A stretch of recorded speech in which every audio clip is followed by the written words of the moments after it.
दीर्घ दिन पर मालकानगिरी जिले में पुणी माओवादी एवं सुरक्षाकर्मी मध्य गुली विनिमय होइछि।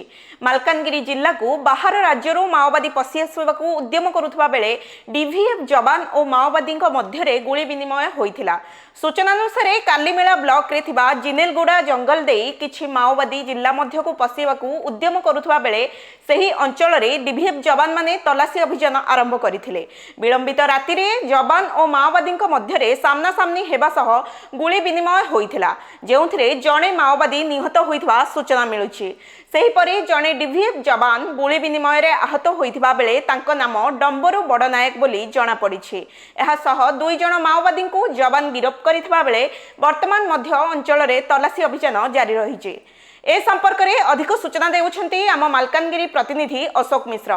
कौन ताजा सूचना रही अशोक? मानसी निश्चित रूपे देखो जो प्रकार दीर्घ दिन पर मालकानगिरी जिले में गोटे प्रकार माओवादी जवान मध्य बड़ धरण गुली विनिमय होती। जदि आम कह प्राय 1.5 वर्ष ऊर्ध्व समय धरी मालकानगिरी जिला एक प्रकार शांत रही कौन प्रकार गुली विनिमय हो नाला। बर्तमान जिनेलगुड़ा जंगल में आज सकाळु जहाँ खबर आसी पहुंचे जिनेलगुड़ा जंगल में गुली विनिमय होती।